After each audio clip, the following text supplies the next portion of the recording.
In the autumn of 1853, on a decaying sugar plantation situated 40 miles south of Baton Rouge, an enslaved housemaid named Seline was summoned to her mistress's bed chamber and instructed to secure the door by turning the lock from within. She did not emerge for a span of 11 days. When the overseer finally forced the lock on the morning of November 14th, what he discovered inside that shuttered room proved so unspeakable that the family paid the parish sheriff $600 in silver to incinerate every document relating to the estate of Madame Honorin Tibido.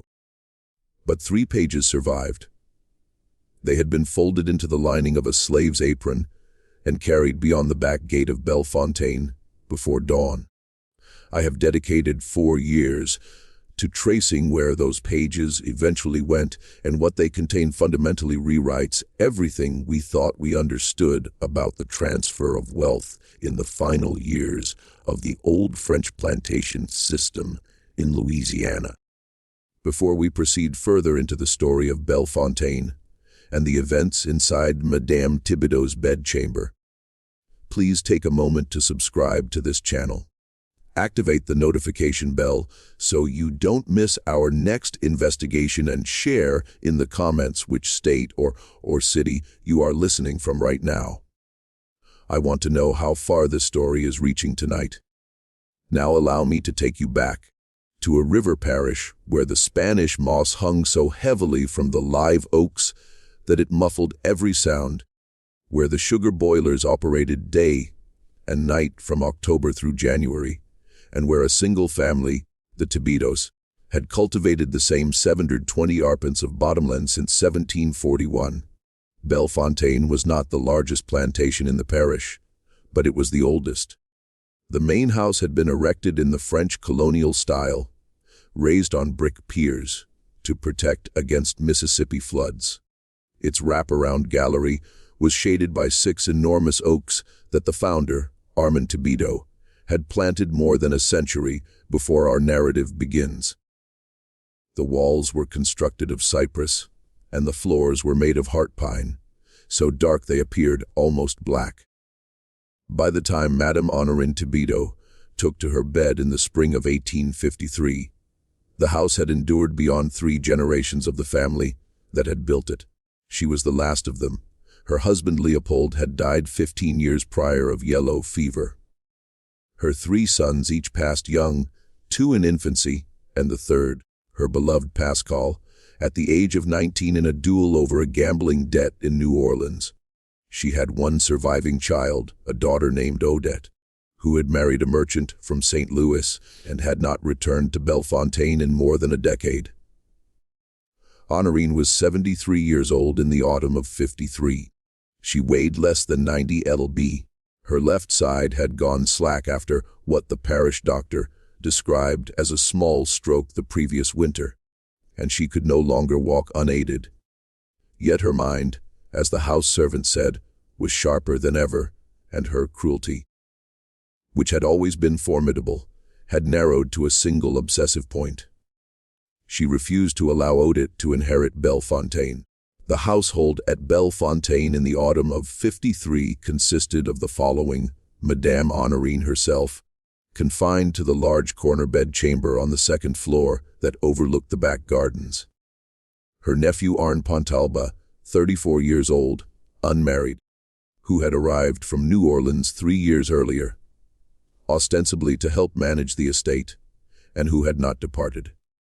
An overseer named Bertrand Sicard, a Cajun from the Acapulco Basin, coarse of manner but exacting in his work. A Creole housekeeper named Madame Voisin, born free in Sandom, who had come to the plantation as a girl after the uprising, and who had served the Tibido family for 51 years. And 47 enslaved men, women, and children, 9 of whom worked inside the house, and the remainder in the cane fields and the sugar mill.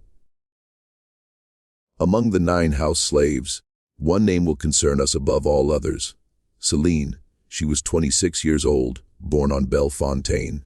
Her mother, a seamstress called Filman, had been Honorin's personal maid for 30 years before succumbing to consumption in the winter of 51. after her mother's death. Seline had been promoted from the laundry and assigned to serve Madame Tibido directly. By every account I have been able to recover, she was a quiet woman, tall for her time, nearly 5'9", literate in French, which her mother had secretly taught her against the law, steady hands, and according to the testimony of Madame Voisin given many years later to a Freedmen's Bureau officer in 1867, she possessed an unusual capacity to endure without complaint. Madame Voisin called it in Creole French unions, terrible, a terrible patience. At the time, the housekeeper intended it as praise. She would later come to mean it as something else entirely. To understand what Bellefontaine smelled and sounded like in the autumn of '53, you must understand the sugar parish in that season. The harvest in Louisiana begins in October and runs until Christmas. Every plantation along the river for 40 miles was burning cane trash and boiling syrup simultaneously, and from mid-October onward, the air was thick with a sweetness so heavy it coated the back of the throat and refused to dissipate. At night, from the upper gallery of any big house, you could see the orange glow of a dozen sugar houses along the river, each one a smudge of light beneath a column of smoke that would not lift because the air was too still. The fields themselves were cut in sections, with the standing cane towering over the men who entered them with long curved knives at 4 in the morning and who did not emerge until after sunset. The slaves worked in gangs under the direction of drivers. The cane stalks fell in rows, the wagons hauled them to the mill, the rollers crushed them for the juice, and the juice moved through a series of open copper kettles, where it was reduced and purified and finally granulated. The work never ceased. The fire under the kettles burned continuously from October to December. The men tending the boilers slept in shifts of 4 hours, and half of them were dead from accidents, exhaustion, or pneumonia by the time they reached 40. This was the system Bellefontaine had operated unaltered in its essentials since 1741, and the only thing that changed from generation to generation was the names of the people who tended it and the slow refinement of the cruelty required to keep it functioning.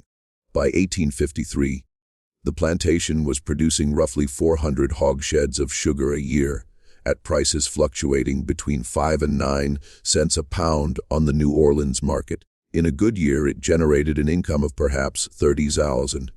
In a bad year, it yielded nothing and had to be sustained on credit from the factors on Gravier Street. The existing will of Madame Honorin, drafted in 1841 after the death of her husband, valued the estate as a whole, including the land, buildings, machinery, and the 47 enslaved persons at somewhere between $120,000 and $150,000. In 1853, that was equivalent to several million in modern currency. It was, in other words, a fortune. And it was that fortune, along with the accumulated blood of a century, that Madame Honorin was preparing to weaponize against her daughter in the final weeks of her life. Madame Voisin deserves a second paragraph. She was 63 years old in the autumn of '53. Born in Jeremy on the southern coast of what was then the French colony of Saint-Ouen, to a free woman of color who ran a small dressmaking business. She was 12 years old in the summer of 1803 when her mother placed her aboard a schooner bound for New Orleans with 240 other refugees fleeing the final collapse of the French colonial regime.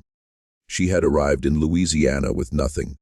She had been taken into the Tibido household at 14 as a kitchen helper under an arrangement, whose details have been lost, and she had risen over 5 decades to become, in all but title, the manager of the house.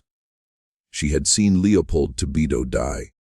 She had delivered 2 of Madame Honorin's children. She had laid out the bodies of both infants on the dining room table for the family to mourn. She had watched Pascal Tibido grow from a thoughtful boy into a reckless young man and had not been surprised, though deeply grieved, when word came from New Orleans that he had been killed in the duel. She had known Odette from birth. She had known Seline from birth. She understood everything unfolding in the autumn of '53 because she had spent 50 years watching the family that owned her prepare this moment without realizing they were preparing it. And she had decided, though she had not yet told anyone, that she would not allow the old woman upstairs to complete her work. Bertrand Sicard, the overseer, was 39 years old. He was the son of Acadian fishermen from the Acapulco Basin. Poorly educated, capable, violent when necessary, not sadistic by the standards of his profession, and loyal to whoever paid his wages. He had worked at Bellefontaine for 9 years and knew the cane fields better than any man on the plantation. He did not like Arne Pontalba. He respected Madame Honorin in the way a man respects a dangerous animal, and over the previous summer he had begun to privately wonder whether he should seek work elsewhere. Because he could sense, without being able to name it, that something at Bellefontaine was drawing to a close. The sugar harvest of '53 was intended to be the most profitable in 20 years. Prices in New Orleans were robust. The rains had come at opportune times. The cane stood 11 feet high by mid-October, and the mill was scheduled to begin rolling on the 24th. But on the afternoon of October the 12th, an event occurred at Bellefontaine that would eventually draw the parish sheriff, a notary from Baton Rouge, a Catholic priest from Donaldsonville, and finally a team of men with shovels to a place in the back garden where nothing was supposed to be buried. That afternoon, Madame Honorin summoned her nephew Armand to her bedchamber. She had been refusing to see him for 8 days. When he arrived, she was sitting upright against her pillows, which was itself unusual, and she held in her lap a sealed, leather portfolio that Madame Voisin would later identify as the one in which Leopold Tibido had kept his most important private papers, and which had not been opened since his death. Armand emerged from the bedchamber 40 minutes later. According to the kitchen girl who saw him on the back stairs, he was white as linen. He went directly to the stables, ordered his horse saddled, then rode to Donaldsonville, and did not return for 3 days. On the afternoon of October the 15th, Armand returned with a notary. The notary was a man named Agagus de Lacroix, 61 years old, known throughout the parish as a meticulous drafter of wills and acts of donation. He carried a leather satchel and a case of writing instruments. He was shown directly to Madame Honorin's bedchamber, where he remained for 2 hours. When he came out, Madame Voisin asked him in the corridor whether Madame was intending to revise her testament. The notary looked at the housekeeper for a long moment, then said in careful French that what Madame Tibido was intending was not a revision. He descended the stairs without further explanation and rode back to Donaldsonville. That evening, Seline was called upstairs. She had served Madame's dinner in the bedchamber every evening for 2 years. This was not unusual. What was unusual was the instruction she received upon entering. Madame Honorin, propped against her pillows by the bolsters her housemaid had arranged that morning, told Seline to set down the tray and close the door. Seline closed the door. Madame Honorin told her to turn the key in the lock. Seline turned the key. Then, in a voice so low that Seline had to step closer to the bed to hear it, Madame Honorin told the young woman that she was to remain in that room, not leaving for any reason except to empty the chamber pot in the adjoining closet, and that Madame Voisin would bring food to the door at intervals, but would not be permitted to enter. Seline was to sleep on the small day-bed at the foot of Madame's bed. She was not to speak to anyone through the door. She was not to pass any object out of the room, and if anyone, including Arne, attempted to enter, Seline was to refuse. Seline, who was 26 years old and had been owned by this family her entire life, who had watched her mother die in a drafty room behind the kitchen because Madame Honorin would not permit a doctor to be called for a slave, said nothing. She set down the tray, turned back to the door, and locked it. For 11 days, she did not come out. It would be easy to leap ahead to the morning of November the 14th, and what the overseer found when he broke the lock. I will not do that yet, because what matters most about Bellefontaine in the autumn of '53 is not what was found inside that room at the end, but what was being done inside that room during those 11 days. To understand that, we must grasp what Madame Honorin Tibido was willing to destroy in order to safeguard her hatred of her only surviving daughter. Odette Tibido had married at 19 a St. Louis merchant named Hyacin Caillou. Hyacin was American by then, though his family was of French descent from the upper Mississippi. He was a commission merchant in the river trade, respectable, prosperous, a Catholic. By every reasonable measure, he was an acceptable match for the daughter of a Louisiana planter. But Madame Honorin had never forgiven him for one thing. At the wedding dinner at Bellefontaine, Hyacin Caillou had made a remark in the presence of 14 guests, including the priest and the parish judge, suggesting that the days of the plantation system were numbered, and that a man of vision should diversify his wealth into northern manufacturers and St. Louis real estate. He had meant it kindly as advice to his new mother-in-law, whose husband had recently died, and whose estate he worried might not endure the coming decades unaltered. Honorin heard it as an attack on everything her family had built for 100 years.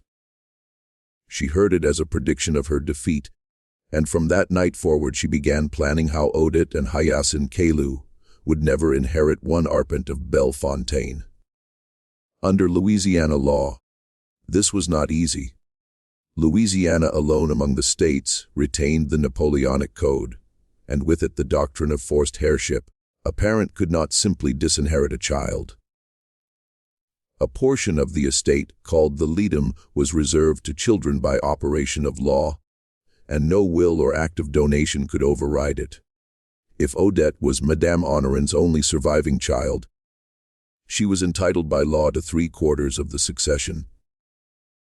Honorin could give the remaining quarter, the disposable portion, to whomever she wished. But Odette's 3/4 she could not touch, not by will, not by sale on favorable terms to a nephew, not by any ordinary act, unless Madame Honorin could prove, by documentary evidence filed before a notary, that Odette had committed against her mother one of the specific acts recognized by Article 1521 of the Civil Code as grounds for disinheritance. There were 10 such grounds in Louisiana in 1853, including striking a parent, attempting to take a parent's life, or refusing to ransom a parent held captive. Most required physical acts under specific witnessed circumstances, and were practically impossible to prove, except the ninth. The ninth ground for disinheritance under the Civil Code of 1825, as it stood in Louisiana in the autumn of '53, was this: a child who refused food to a parent in necessity could be disinherited by the parent if the fact was established in authentic form before a notary and 2 witnesses, and if the act of disinheritance specified the cause, and if the cause was sworn to by the parent in writing under oath while of sound mind. Madame Honorin Tibido intended to swear in writing under oath before the notary Auguste de Lacroix that her daughter Odette had refused to send remittances promised during the previous winter of her illness. She intended to swear that she had written 3 letters requesting assistance, and none had been answered. She intended to produce those letters, or copies of them, in her own hand, and the draft she claimed she had mailed, which she claimed her daughter had never acknowledged. She intended, in short, to fabricate, within the intimacy of her locked bed chamber, the documentary record of a crime that had never occurred. And she intended that Seline, the only person to remain in the room with her, should be the physical instrument of that fabrication. Because Madame Honorin's left hand was now useless, and her right hand had begun to tremble so badly over the previous month that she could no longer form her own letters with any consistency. She needed someone who could write, someone who could imitate her handwriting under close supervision, someone who could not testify, someone whose presence could be concealed, whose absence from normal duties could be explained by illness, and whose silence could be guaranteed by ownership. She needed Seline. Before we go any further, I want to ask you a question. Stop and consider it. In a society that held human beings as property, that forbade the enslaved to read or write, that stripped them of every legal recognition as persons, what does it mean that the entire machinery of that society's inheritance, its wealth, generational continuity, and carefully constructed legal fictions could come to depend on the hand of a 26-year-old woman who had been taught to read in secret by her dying mother? If this story disturbs you as much as the documents disturbed me, please hit the like button right now. It genuinely helps the channel reach more people who care about the forgotten corners of American history. Let me know in the comments what you think Seline did. Madame Voisin was the first to understand something was wrong. On the morning of the 13th of October, she brought a breakfast tray to the bedchamber door as instructed. The door opened only far enough for Seline's hand to emerge and take the tray. The housekeeper caught a glimpse of the room beyond. She saw Madame Honorin sitting at a small writing desk moved from the window to the side of the bed. She saw papers. She saw an inkwell. She saw Seline standing behind Madame's chair with her hand, as Madame Voisin later insisted, guiding Madame's hand across a sheet of paper. Then the door closed. That evening Madame Voisin went to Arne. She told him what she had seen. Arne was drunk, which was his usual condition by that point in the year. He said his aunt was entitled to privacy in her own bedchamber. He told the housekeeper to mind her own affairs. He warned that if she valued her position, she would not mention this to anyone else. Then he poured another glass of brandy. But Arne was not as indifferent as he pretended. That same night, after Madame Voisin had gone to her quarters, he walked up the stairs and stood outside his aunt's bedchamber for a long time. He heard the low, continuous murmur of dictation and the scratching of a pen against paper. He did not hear Seline's voice at all. He went back downstairs, wrote a letter to the Notary de l'Aqua in Donaldsonville, gave it to the stable boy with instructions to ride before dawn, and began to wait. What Arne wanted in the autumn of '53 was more complicated than it appeared. He was Madame Honorin's nearest male relative after her daughter, a Pontalba on his mother's side, a Tibido by blood through his grandfather. He had come to Bellefontaine in the spring of '50 because he had gambled away his inheritance in New Orleans and had nowhere else to go. His aunt had taken him in reluctantly, given him the north guest room and an allowance of $40 a month. She had repeatedly made clear that he would inherit nothing. The estate was to go 3/4 to Odette by forced heirship and 1/4 by will to the Catholic Diocese of New Orleans for a charity hospital. Not to Arne. Not one picayune to Arne. But in the last 2 years, something had changed. Madame Honorin's health had collapsed. Her hatred of her daughter had grown monstrous, and Arne had begun to understand that if he was patient, useful, and present when the notary came, he might be named in the New Testament for a larger share than the disposable quarter would ordinarily suggest.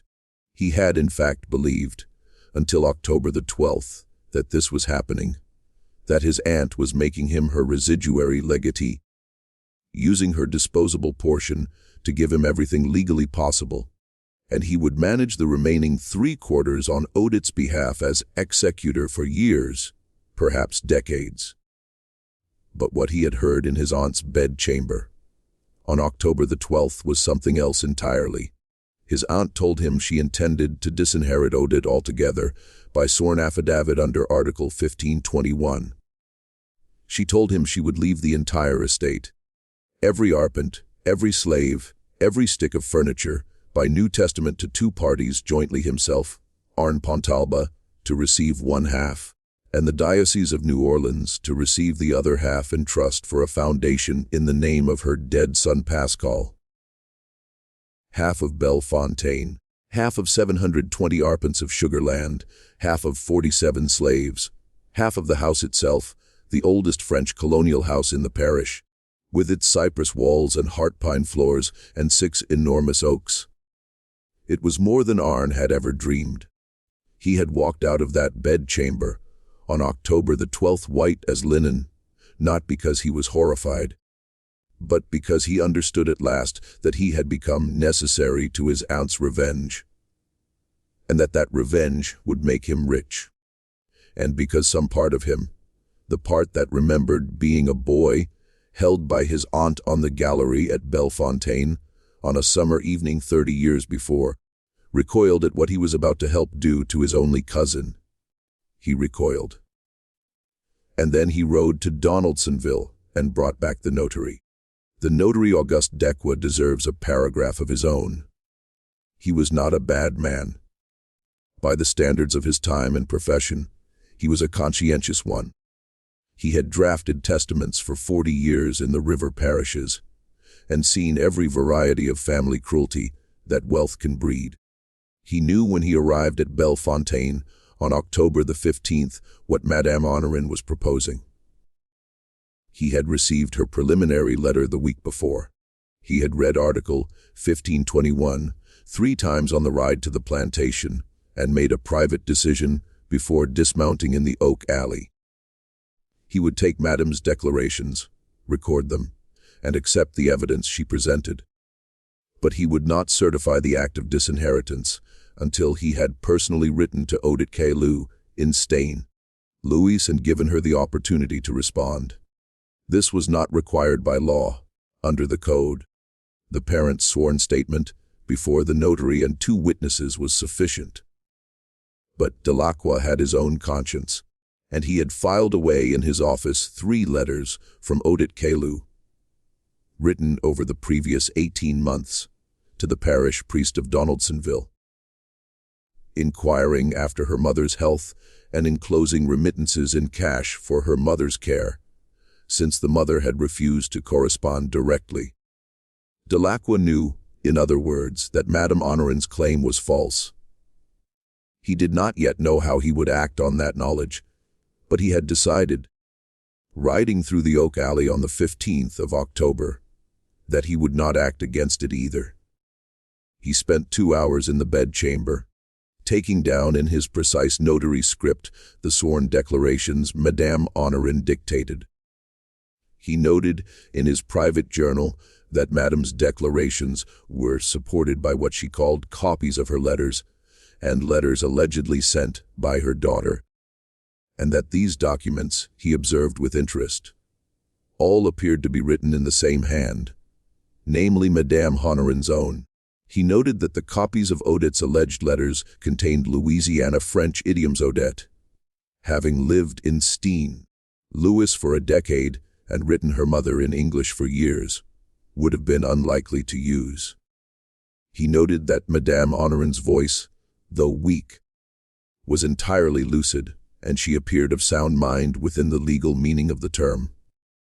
He noted all this, took the documents, sealed them in a leather satchel, locked them in a chest bolted to his office floor the next day, and wrote that evening a letter to Odette Caillou in St.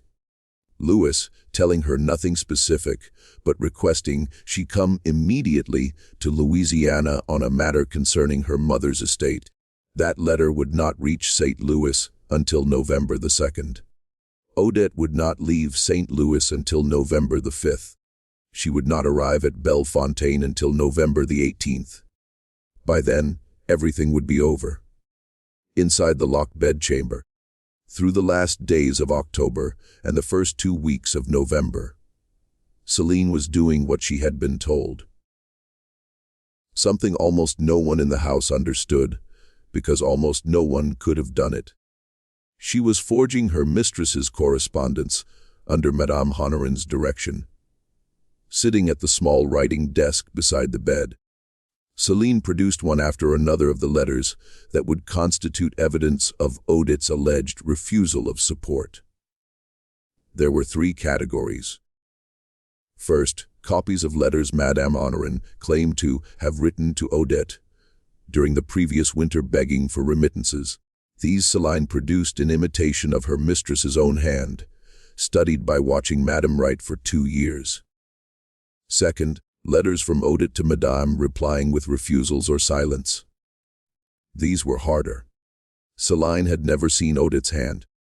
Madame had preserved in the sealed leather portfolio 2 genuine letters Odette had written to her father many years before.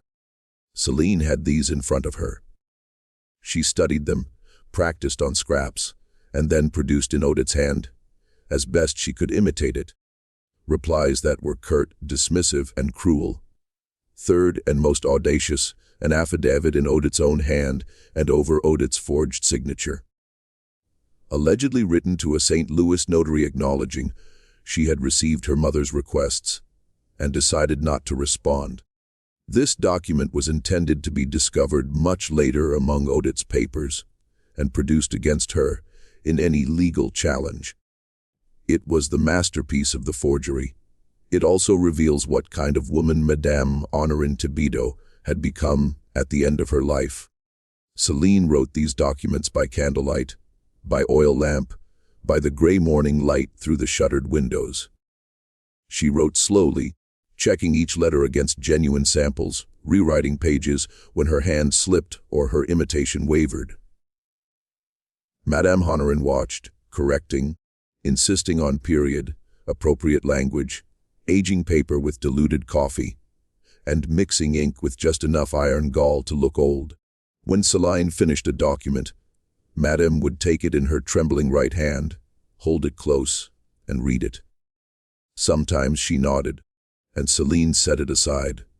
Sometimes she shook her head, and Seline burned it and began again. The physical process of producing a convincing forgery in 1853 was more complex than we might think. Paper could not be obtained fresh and made to look old. The grain weight, rag content, and watermark had to match what would have been available in the year the letter was supposedly written. Madame had a stack of blank sheets she had collected for years from older correspondence, cutting blank portions away and storing them in a locked drawer. She had sheets from 1852, 1851, 1850, each separated by ribbon and labeled. The ink had to match the period. Iron gall ink from the 1850s oxidized to a particular brown over time, and freshly mixed ink could not reproduce that color without aging. Madame had prepared a small bottle of heavily oxidized ink held back from her husband's correspondence, diluted and reserved for the most critical documents. The diluted coffee was used not on the whole page, but in small spots at the corners to simulate natural foxing. The folds had to match the pattern a letter would have acquired from being folded into an envelope, carried in a saddlebag, unfolded, refolded, and stored. Seline learned to simulate all of this in 3 days. The handwriting itself was the hardest part. A person's hand is as distinctive as a voice and changes subtly over a lifetime. Madame Honorin's hand in 1853 was not the hand she had written with in 1843, so a forgery dated 10 years earlier had to reflect that older hand. Seline had to work not only from Madame's current handwriting, but from older samples Madame produced from the leather portfolio. Letters Madame had written to her husband in the 30s, to her mother in the 20s.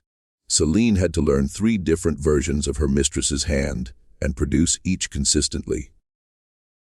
Odette's hand, which Seline had only 2 old letters to work from, was even more difficult. Odette, as a young woman, wrote with a rounder, more careful hand than she presumably used now. Seline had to extrapolate and imagine what that hand would have become 20 years on under the pressure of a merchant's household in St.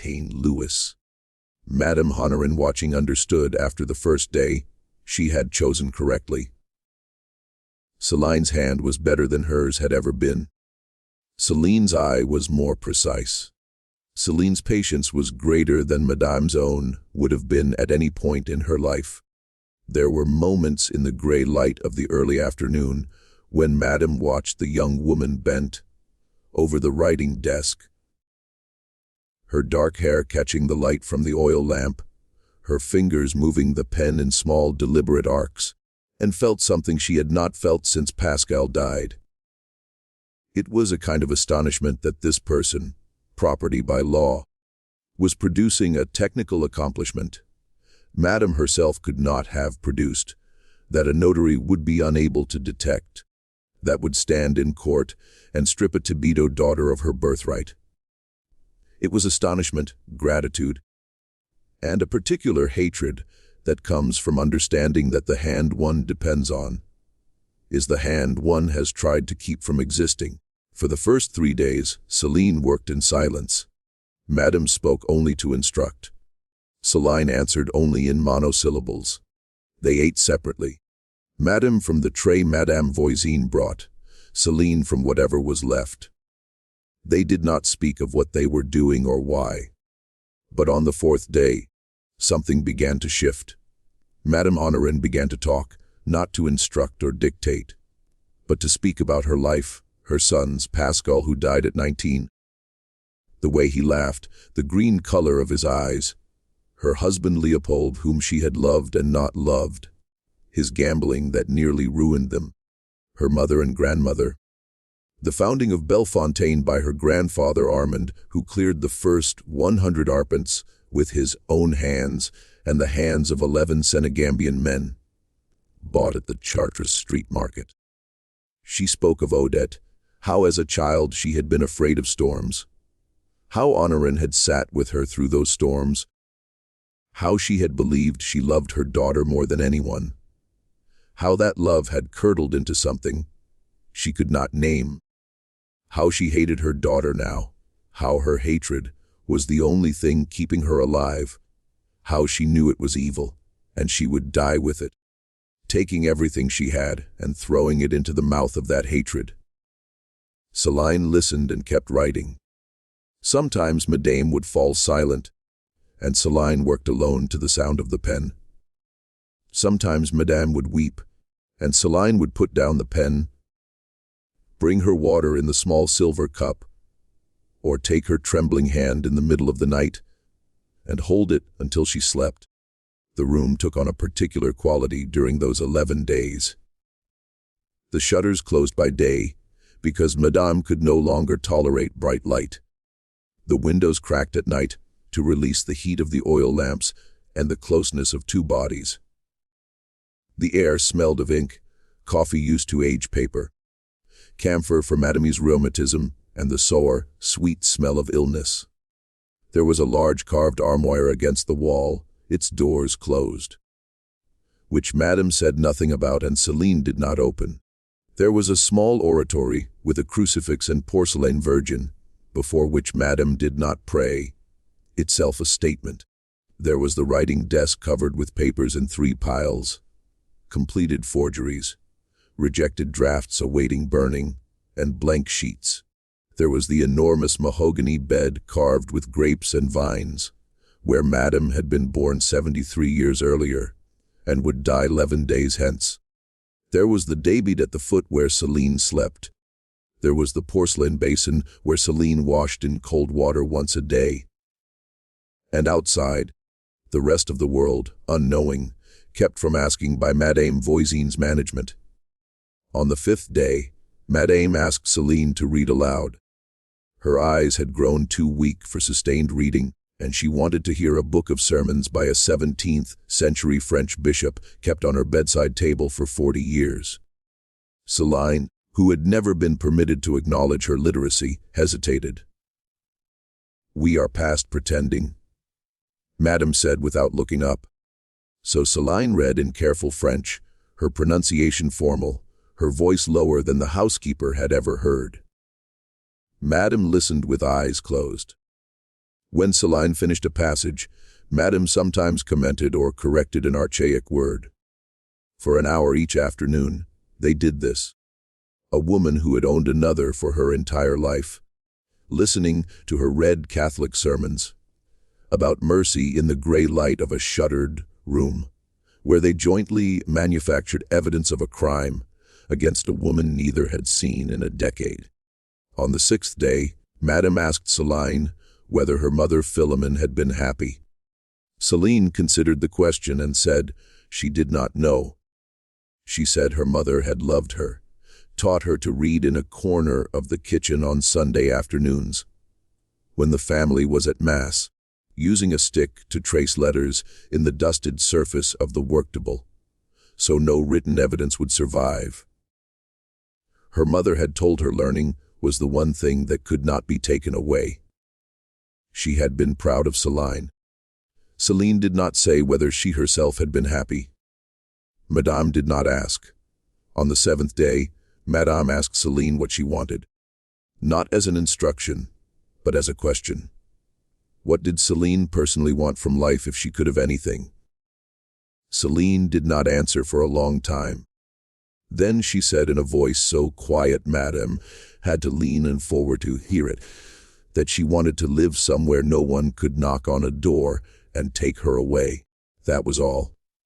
On the 8th day, Madame asked whether Seline had loved her mother Philomene. Seline answered that she had. Madame asked whether Seline thought Philomene had loved her. Seline answered that she had. Madame was silent, then said in a voice so thin it was almost breath, that she wished she had allowed the doctor to come to Philomene in the winter of '51. She did not apologize or ask forgiveness. She simply said the sentence flatly, as if remarking on the weather, and went back to dictating. On the 10th day, Seline did something unplanned. She was writing the third and most dangerous forgery, Odette's affidavit acknowledging refusal to support her mother. She had been working on it for a day and a half. Madame, exhausted, had dozed off around 300 in the afternoon, her head fallen forward. Seline looked at her sleeping mistress, then at the document, and instead of continuing in Odette's hand, she began to write something else. In her own hand on a fresh sheet of paper, she wrote the truth. She wrote that she, Seline, property of Madame Honorin Tibido of Bellefontaine, aged approximately 26, being instructed to produce forged correspondence to establish false grounds for disinheritance of Madame Odette Calou, did hereby state under such oath as a person in her condition could give that the correspondence was forged by her own hand under duress under dictation in the locked bed chamber. Over the preceding days, she listed the specific documents, described the aging methods, named the notary de l'Aqua, and signed it. She folded the paper, hid it in the lining of her apron where she had slit the seam 2 days before, and returned to the forgery, completing it in Odette's hand. On the morning of November the 14th, Madame Honorin did not wake up. Seline found her at about 6:500. She had fallen asleep in the daybed, and woke to the absence of Madame's labored breathing. She crossed to the bed, put her hand on Madame's cheek, felt it cool, and stood in the gray light. Then she opened the door. Madame Voisin came at once, entered, saw her mistress dead, saw Seline by the desk, saw the documents, and understood in one long moment what had happened. She was a practical woman. She closed and locked the door with Seline inside. She woke the overseer, telling him Madame had passed, and the bedchamber must remain sealed.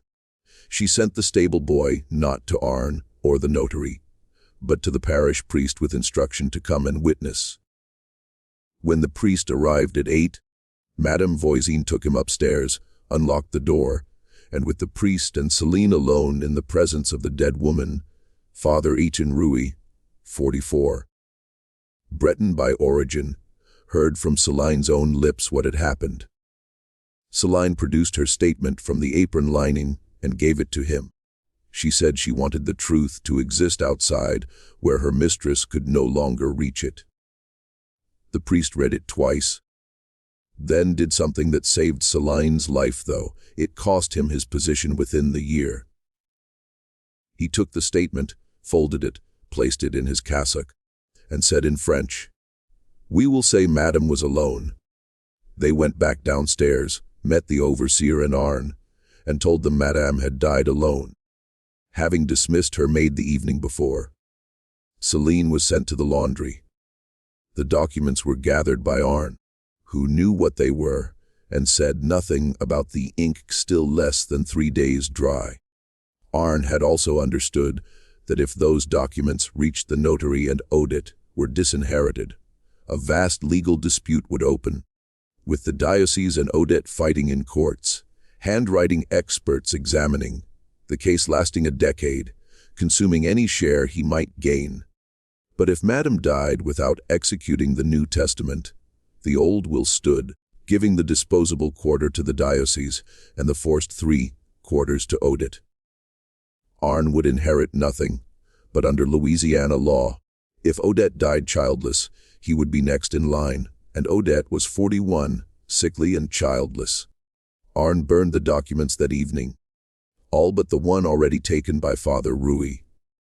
Odette arrived on November 18th, met by Arn and the notary for the will reading. The Old will gave her the forced 3 quarters and the diocese the disposable quarter. Odette wept from relief. Hyson took possession. Arn was given 2,000 zals and told to leave. He died 4 years later of typhus.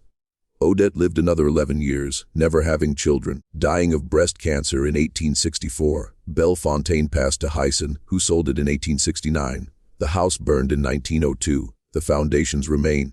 Father Rui left the parish in 1854 under a disagreement with his bishop, served a mission in Illinois for 20 years, and died in 1876. Among his papers was an envelope marked, "The Truth from Bellefontaine," containing 3 sheets, his notes and Seline's statement. It sat unfiled in an archive for 97 years, discovered in 1973 by a graduate student who photocopied it and returned the originals. The photocopies were donated to a historical society in 2008, sitting in a box until I found them in 2019 by accident. As for Seline, Madame Voisin's testimony states she remained at Bellefontaine under Hyson for 7 more years as a seamstress, never speaking of the locked room. In 1861, Hyson executed an act of emancipation for 11 of his wife's inherited slaves, including Seline. She received 100 deedi in silver and a letter of introduction to a free Creole family in New Orleans. She worked as a seamstress, married in 1868, had 2 children, and lived until 1891. She is buried in St. Louis Cemetery No. 2. She never spoke of what happened, leaving behind no diary or letters.